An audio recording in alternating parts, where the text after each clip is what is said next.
Hello, welcome to Switched On Gaming, Paul speaking, and welcome to a look at a game I've been dying to look at since it was announced and released ultimately. This is NASCAR Heat Ultimate Edition Plus.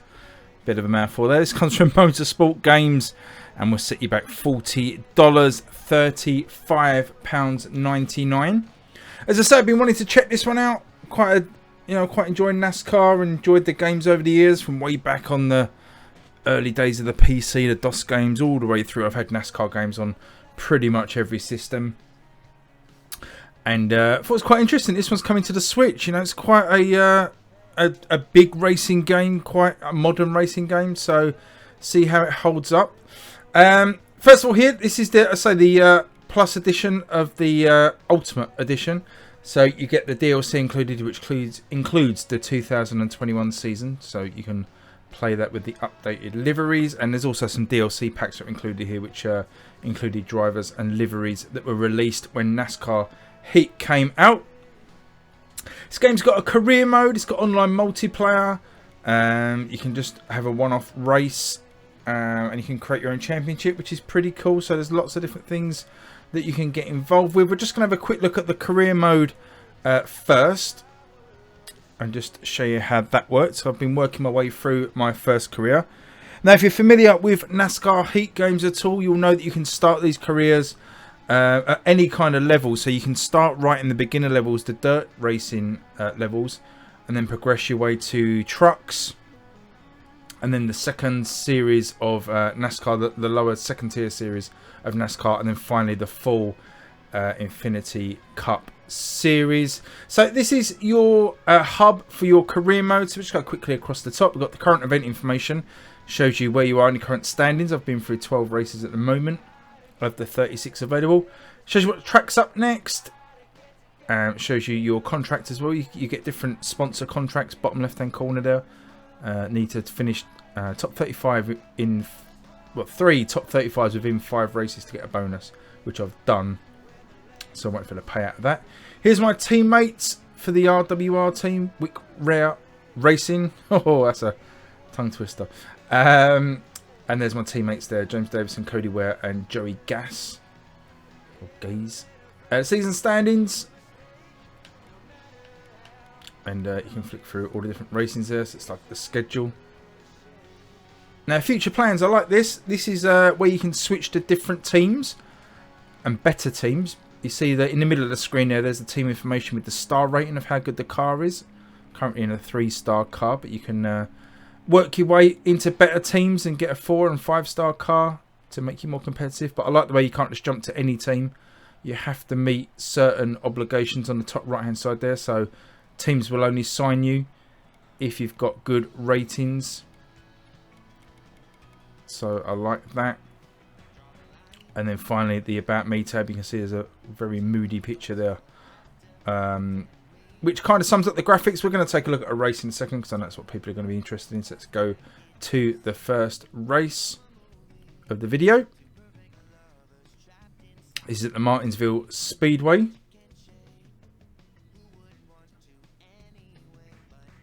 Loading times aren't too bad. You get this kind of reasonably long load to start a race, but once you're in the races, it's pretty quick. And this isn't the worst loading time either. It's like less than a minute, I'd say, about 30 seconds, and then you're in. And then between sort of sessions and stuff like that, there's barely any loading, so really not too bad at all. So you get this kind of fly past, and then you may get some spiel at the start of the race from the commentators. Start off in the garage here. You do 3 sessions, practice, qualifying a race. You can change your car setup here. It's a very basic car setup. Just basically if you want to be tighter or looser. And you can go into more detailed setups. And you can change just about every element of your car if you're that way inclined. You can save setups per track as well, which is quite useful. But let's hit the rubber. I'll flick through the camera views, but I tend to use this view. Now then, first thing I'll say is, people are probably going to criticise the graphics, I would have thought.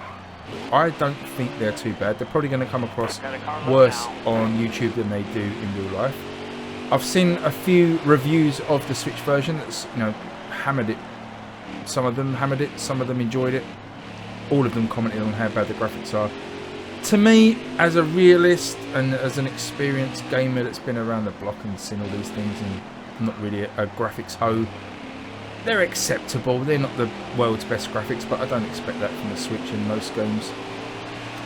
The sponsor logos can be a little blurry, but generally I think they're absolutely fine, to be honest. It doesn't affect my enjoyment of the game at all, which is the main thing that I look for. Performance is, I would say, on the whole decent, which is also good news. You're looking at 30 frames a second, you know, be unrealistic to expect any more than that. And it can dip below that, but generally, especially on the ovals, I think 25 to 30 frames a second. But with the caveat that, you know, the stadiums are quite nice, the car models are quite nice, and you've got 40 cars on the track at any time, which I think is absolutely awesome. So honestly, I think when you take it as a whole, when you look at the performance, when you look at the amount of cars on the track, I don't think it's too bad. Let's have a flick through the camera angles. So we've got this internal view, which is nice, but again you can see it's pretty blurry.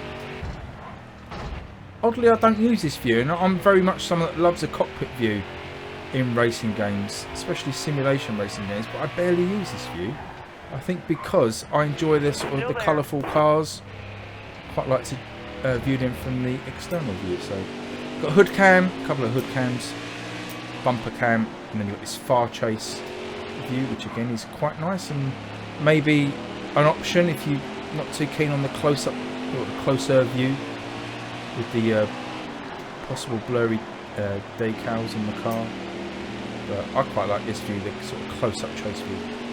Now I've been putting in some decent lap times. I've not hit my goal lap time yet. When you hit your goal lap time, you can collect a bonus and skip on to the next session, although you can just skip on at any time. But my lap times seem to be fairly consistent in the low 21s.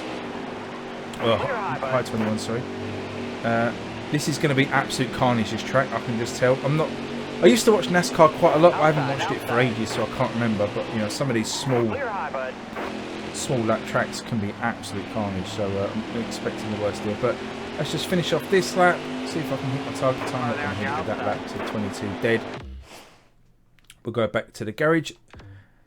There is a range of driving aids as well, as you may have seen there in the pause menu. This game has got a lot of options.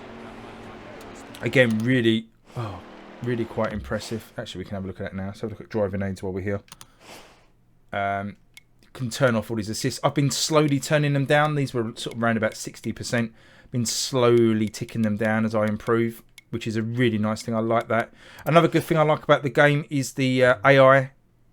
It's kind of automatically worked out. You get what they call a heat rating after each race, and after you do a few races, it kind of is tailored to your skill. And I find races now really exciting. Even though I'm in a bad car, I can normally mix it in and around the 20s, so around about midfield, which is fun. Pack racing. In my first races, I was like dead last and just could not catch up with anyone. And I was getting a bit dispirited. But I think as I've improved at the game, and as I say, my speed rating has increased and helped bring the AI more into line with my own skill, then I've really enjoying it a lot more. So bear that in mind. If you start the game and you're not enjoying it, stick with it until you get a few races under your belt and you get that speed rating worked out.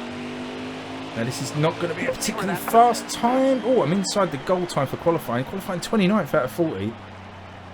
So I'll take that. What you normally find as well, if you've not played a NASCAR Heat game before, you might not be familiar with what happens at the start of a race. But if you have played a Heat game, then you get the story of the qualifying here. So stories of the race. And you get 3 little snippets of racing stories at the side. So maybe people that have been disqualified through bad qualifying, for example.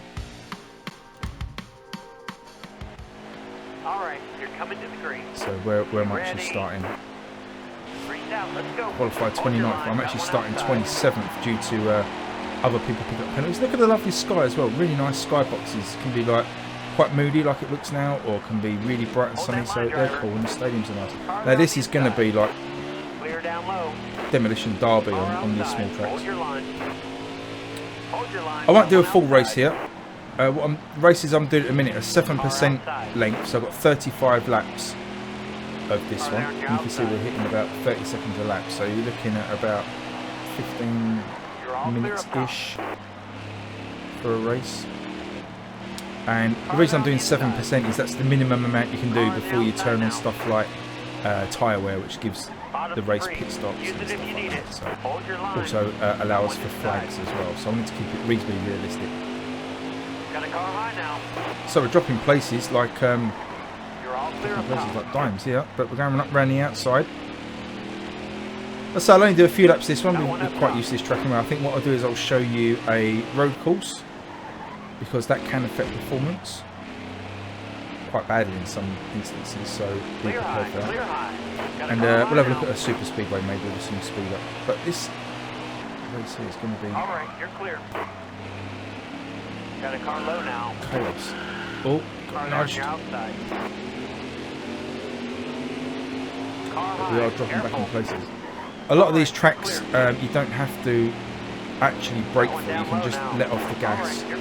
And obviously with the Switch not having analog triggers, you're kind of relying on tapping the brake and acceleration pedal to sort of feather that. And again, a lot of people complain about that, but I've played loads of racing games on the Switch and it's never been an issue for me. I mean, obviously you'd want analog triggers for racing games, but as I say, genuinely not found an issue. So we've dropped back from 27th. Probably again just through not concentrating. The last race I had, which isn't going to be any help to you guys, but the last race I had was absolutely excellent. As I say, I was mixing it around midfield. Took an early pit stop under yellow. Came out in the top 10. Held on to that till the end of the race. Everyone started pitting around lap 25 of 35, so I had to duck in, came back out in the 20s again, and I think finished up about 28th, I think. But it was a great race, really good fun. So that's what I'm enjoying this race. A lot of people, as I say, have reviewed this and slammed it. Nintendo Life gave it a 4, I think, which is just absolutely outrageous. Those guys are just incredible with some of their review scores. Don't understand what they play sometimes. And it was obvious when reading the review, the guy wasn't really a NASCAR fan. And then, as you'd expect in the comments, you just get a lot of, oh, NASCAR's only turning left. You know, that sort of ignorant old cliche. But yes, a lot of the tracks are ovals where you're turning left, but I think what a lot of people don't realise is that apart from the super speedways where you've just basically got your pedal to the metal the whole way round, most of the oval tracks are, you need a lot of nuance to get round. I mean, this track, for example, yes, it's an oval, yes, I'm turning left, but you really have to get into a rhythm of when to ease off the gas, when to brake on this track because it's so tight. And that will all contribute to, you know, how fast your lap times are. You've got to figure in drafting as well, what lines to take around the track. You know, for you know, I get why people that don't watch NASCAR don't understand it will dismiss it, but you know, NASCAR fans and racing fans know how subtle you have to be on these tracks. Those guys don't understand. So we've done well. We worked our way up a couple of places, but there you go. It's lap 11 of 35. We're just going to, what are we going to do? We're going to exit the race, and we're going to go and have a look at a street track, or not street track, a circuit track, I suppose.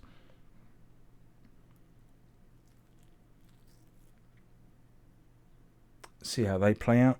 But yeah, let me know below as I'm loading that up. What do you think of this one? And while you're doing that, hit the thumbs up button while you're there, and subscribe if you're new.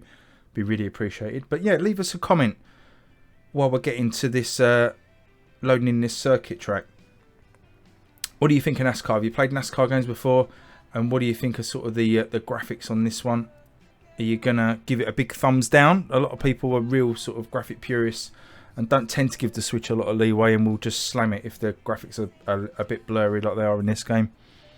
But as I say, to me, it hasn't really spoiled my enjoyment of it. You're so focused and concentrated on the racing that I don't really have time to care about if the graphic logos are a little bit blurry. Would I like them to be sharp? Of course I would. But I would rather have this game on the Switch in its current state than not have it at all. I'm just going to turn the music off. Right, that didn't seem to do anything. There we go. Yeah, I would rather have this game on the Switch. And I haven't actually spoken about handheld. Goodness me. This, whatever you think of how this game looks now, if you're primarily a handheld player, then this game looks amazing. Well, amazing's a stretch, I guess. That's not going to be fair, setting expectations high. But this looks far better and performs far better in handheld than it does docked. So bear that in mind. If you're primarily a handheld player, you're going to get an even better experience. I think the smaller screen just makes it look sharper and more colourful. I haven't got an OLED, so I guess if you've got an OLED playing it handheld, it's going to look absolutely great as well. When you blow it up onto the big screen, it loses a little bit, to be honest. You do see those blurry logos more. Doesn't look as good as handheld. And then obviously, if you're hooking it up to a telly, you may well have other consoles hooked up to a telly as well. And you can get NASCAR Heat 5 for, a few pounds nowadays. So you'd probably want to go with a different version. So here we are, loaded into, where did we load into? Sonoma, was it, I think? Let's jump into a different session. Let's just go straight to a race. 2 minutes 16 a lap here, so we're not going to do too much of this, but I just want to show you the performance. Road America, okay. Coming to the green, driver. Be ready. So, up the hill. All right, dig, driver. Right side, right side. All right, you're clear. Clear to your right. We're going crazy, but I don't remember the spotter in the last oval race we had. But yeah, the spotter's always Clear there. left. Another thing as well, if you're like a bit of a casual racing fan and you rely on the guidelines on the track of when to brake and stuff, just bear in mind in this game you only get those guidelines in practice mode, which I kind of like in a way because it encourages you to. Oops. Still there. It really does encourage you to practice and learn the track. I mean, the ovals you can pick up in a few laps of when to hit the braking points, but for these longer All clear. circuit tracks, then you're going to be wanting to put in some practice laps to get those guidelines up, to learn the track. And then before you take it into a race, we're coming in hot on the outside. Whoa! Left side, left side. Clear left. All right, you're clear. Clear right. Get up into Right the side. dash Right view. side clear. Performance isn't so bad on Road America, it seems. Doesn't feel too bad in person here. I guess YouTube tends to drop a few frames. Careful, still there. All clear. Right side, right side. Clear all around.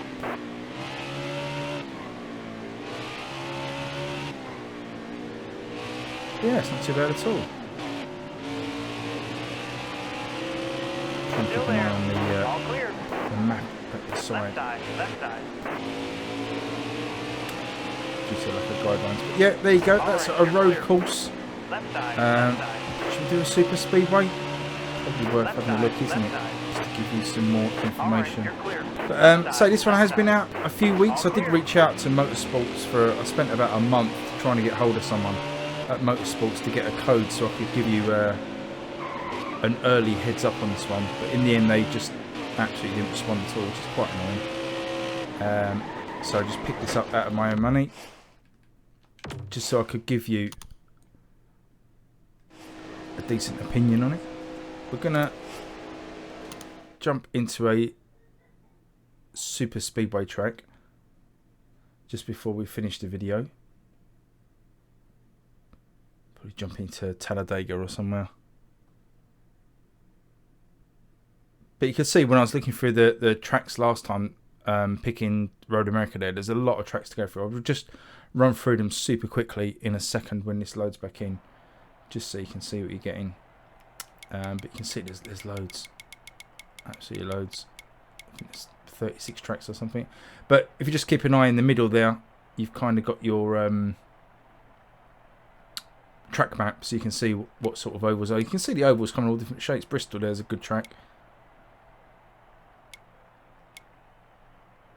Charlotte has got a oval track, and then plus one where you go into the infield.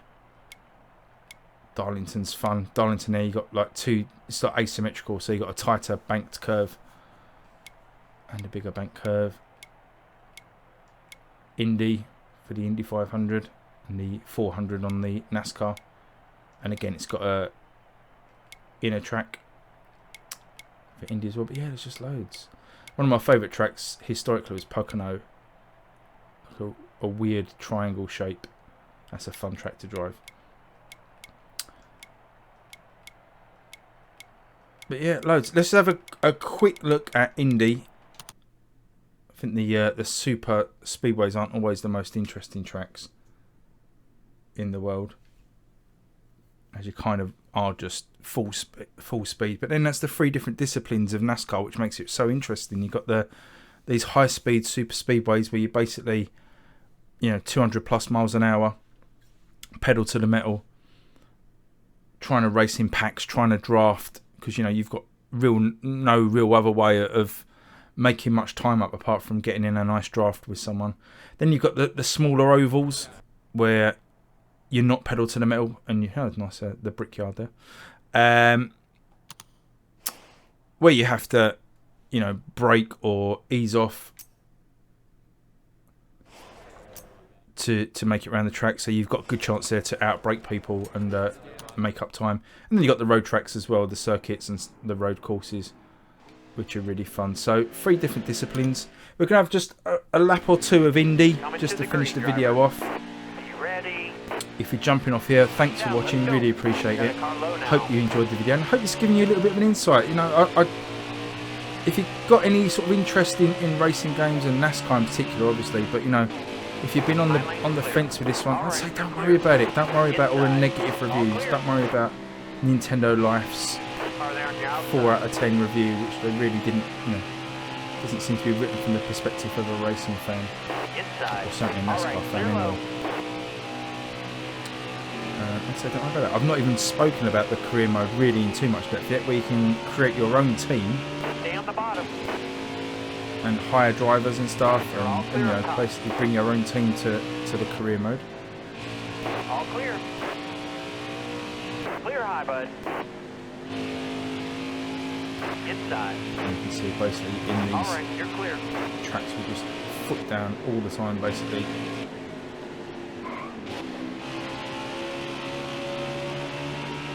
High line now, carving through the traffic. It's been easy anyway. You can see there, you saw it on the left hand side, get a draft partner. If you can draft with someone, 5 to go, 5 to go. Careful, they'll kind of help you out as you go around. You went high up the track there. But yeah, this is, babbling now. Getting back to the game itself, I think it's alright. I think it's a good addition to the Nintendo Switch Racing library, definitely. It's something different. It runs more than acceptably. Could look better, but as I said, don't think it spoils it. The racing's fun. There's a hell of a lot to do. It's got a career mode that you're going to spend absolutely ages in.